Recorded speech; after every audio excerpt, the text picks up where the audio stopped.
Hello दोस्तों, नमस्कार। आज हम बात करेंगे अपने इंडिया के प्राइम मिनिस्टर श्री नरेंद्र मोदी जी के बारे में।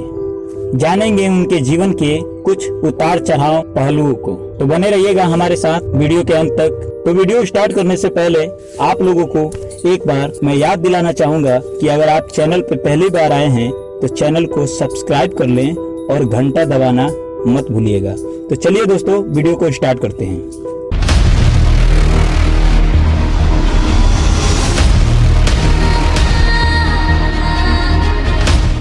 तो दोस्तों, हिंदुस्तान के 99% लोग ये जरूर जानते होंगे कि अपने इंडिया के प्राइम मिनिस्टर नरेंद्र मोदी कभी चाय बेचा करते थे। लेकिन क्या किसी ने ये गौर किया कि एक चाय बेचने वाला अपने देश का प्राइम मिनिस्टर कैसे बना? क्या किसी ने ये सोचा कि यहाँ तक पहुँचने के लिए नरेंद्र मोदी को क्या क्या करना पड़ा होगा, कितना वक्त लगा होगा, कितनी उतार चढ़ाव आई होगी उनकी जिंदगी में? तो आज हम बात करेंगे इन्हीं सब तथ्यों पर और थोड़ा जानेंगे विस्तार से श्री नरेंद्र मोदी की जिंदगी की सच्चाई को।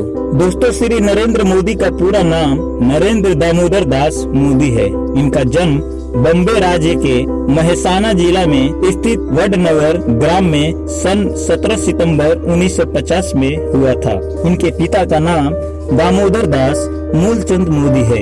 इनका माता का नाम हीराबेन मोदी है। वो अपने भाई बहनों में तीसरे नंबर पे आते हैं। श्री नरेंद्र मोदी जी का जाति वर्ग कास्ट का अगर बात करें तो मोदी, मोद, घाची तथा तेली समुदाय से आते हैं, जिसे भारत सरकार द्वारा अन्य पिछड़ा वर्ग के रूप में वर्गीकृत किया जाता है। श्री नरेंद्र मोदी 26 मई 2014 से अब तक लगातार दूसरी बार वे भारत के प्रधानमंत्री बने हैं तथा बनारसी से लोकसभा सांसद भी चुने गए हैं। वे भारत के प्रधानमंत्री पद पर आसीन होने वाले स्वतंत्र भारत में जन्मे प्रथम व्यक्ति हैं।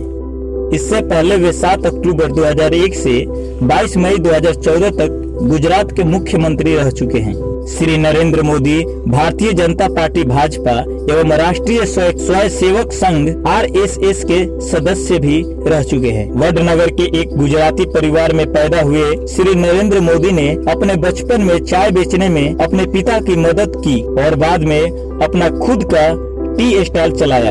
8 साल की उम्र में वे RSS से जुड़े, जिसके साथ एक लंबे समय तक संबंधित में रहे। स्नातक होने के बाद उन्होंने अपने घर छोड़ दिया। श्री नरेंद्र मोदी ने 2 साल तक भारत भर में यात्रा की और कई धार्मिक केंद्रों का दौरा किया। 1970 में वे गुजरात लौटे और अहमदाबाद चले गए। 1971 में वो RSS के लिए पूर्णकालिक कार्यकर्ता बन गए थे। 1975 में देश भर में आपातकाल की स्थिति के दौरान उन्हें कुछ समय के लिए छिपना पड़ा था। 1985 में वे बीजेपी से जुड़े और 2001 तक पार्टी पदानुक्रम के भीतर कई पदों पर कार्य किया, जहां से वे धीरे धीरे भाजपा में सचिव के पद पर पहुंच चुके थे। गुजरात के भुज भूकंप के बाद तत्कालीन मुख्यमंत्री केशुभाई पटेल के असफल स्वास्थ्य और खराब सार्वजनिक छवि के कारण नरेंद्र मोदी को 2001 में गुजरात के मुख्यमंत्री नियुक्त किया गया। मोदी जल्द ही विधानसभा के लिए चुने गए थे। 2002 के गुजरात दंगों में उनके प्रशासन को कठोर माना गया था। इस दौरान उनके संचालन की आलोचना भी बहुत हुई थी। हालांकि सुप्रीम कोर्ट द्वारा नियुक्त विशेष जांच दल ISIT को अभियोजन पक्ष की कार्यवाही शुरू करने के लिए कोई सबूत नहीं मिला था। मुख्यमंत्री के तौर पर उनकी नीतियों को आर्थिक विकास को प्रोत्साहित करने के लिए श्रेय दिया गया। उनके नेतृत्व में भारत की प्रमुख विपक्षी पार्टी भारतीय जनता पार्टी ने 2014 का लोकसभा चुनाव लड़ा और 282 सीटें जीतकर अभूतपूर्व सफलता प्राप्त की। एक सांसद के रूप में उन्होंने उत्तर प्रदेश की सांस्कृतिक नगर बनारसी एवं अपने गृह राज्य गुजरात को वडोदरा संसदीय क्षेत्र से चुनाव लड़ा और दोनों जगह से जीत दर्ज की। उनके राज्य में भारत का प्रत्यक्ष विदेशी निवेश एवं बुनियादी सुविधाओं पर खर्च तेजी से बढ़ा। उन्हें अफसरशाही में कई सुधार किए तथा योजना आयोग को हटाकर नीति आयोग का गठन किए। इसके बाद वर्ष 2019 में भारतीय जनता पार्टी ने उनके नेतृत्व में दोबारा चुनाव लड़ा और इस बार पहले से भी ज्यादा बड़ी जीत हासिल हुई।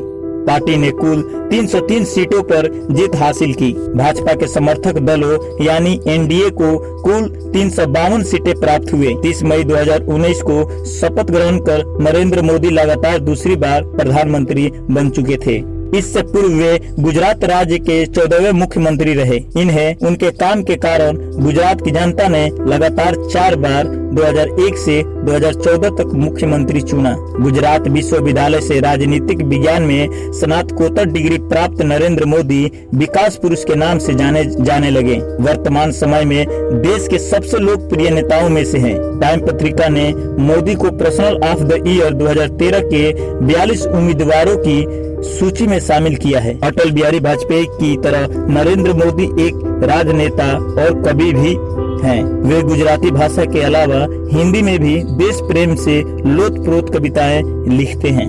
अगर उनका निजी जीवन के ऊपर हम बात करें तो श्री नरेंद्र मोदी का जन्म तत्कालीन बॉम्बे राज्य के महेसाना जिला स्थित वडनगर ग्राम में हीराबेन मोदी और दामोदर दास मूलचंद मोदी के एक मध्य वर्गीय परिवार में 17 सितंबर 1950 को हुआ था। वह पैदा हुए 6 बच्चों में तीसरे थे। मोदी का परिवार मोद घाची यानी के तेली समुदाय से बिलोंग करते थे, जिसे भारत सरकार द्वारा अन्य पिछड़ा वर्ग के रूप में वर्गीकृत किया जाता है। भारत पाकिस्तान के बीच दूसरा युद्ध के दौरान अपने तरुण काल में उन्होंने रेलवे स्टेशनों पर सफर कर रहे सैनिकों की सेवा की। युवा अवस्था में वह अखिल भारतीय विद्यार्थी परिषद में शामिल हुए। उन्होंने साथ ही साथ भ्रष्टाचार विरोधी नव निर्माण आंदोलन में हिस्सा लिया। एक पूर्णकालिक आयोजक के रूप में कार्य करने के पश्चात उन्हें भारतीय जनता पार्टी में संगठन का प्रतिनिधि मनोनीत किया गया। किशोरावस्था में अपने भाई के साथ एक चाय की दुकान चला चुके मोदी ने अपनी स्कूली शिक्षा वडनगर में पूरी की। वे आरएसएस के प्रचारक रहते हेतु 1980 में गुजरात महाविद्यालय से राजनीतिक विज्ञान में स्नातकोत्तर परीक्षा दी और विज्ञान स्नातकोत्तर की डिग्री प्राप्त की। अपने माता पिता के कुल 6 संतानों में तीसरे पुत्र नरेंद्र मोदी ने बचपन में रेलवे स्टेशन पर चाय बेचने में अपने पिता का भी हाथ बढ़ाया करते थे। वडनगर के ही एक स्कूल मास्टर के अनुसार श्री नरेंद्र मोदी हालांकि एक औसत दर्जे का छात्र थे, लेकिन वाद विवाद और नाटक प्रतियोगिताओं में उनकी बेहद रुचि थी। इसके अलावा उनका रुचि राजनीतिक विषयों का नई परियोजनाएं प्रारंभ करने का भी रहा करता था। 13 वर्ष की उम्र में नरेंद्र मोदी की सगाई जसोदाबेन चमनलाल के साथ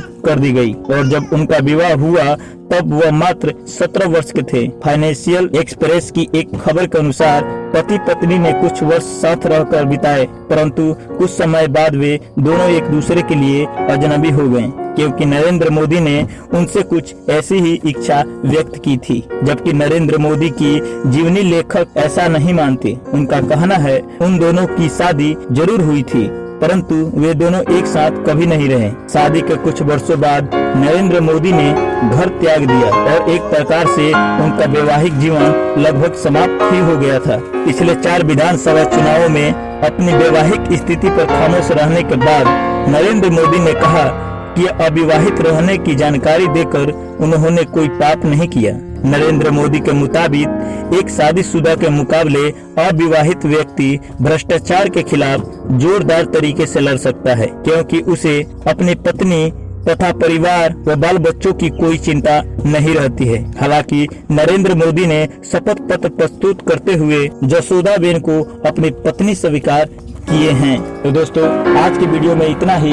फिर मिलेंगे अगला वीडियो लेकर किसी अद्भुत विषय की जानकारी को आपके साथ शेयर करूंगा। तब तक के लिए अलविदा। वीडियो अच्छी लगी हो तो वीडियो को लाइक करें और चैनल को सब्सक्राइब करना मत भूलिएगा।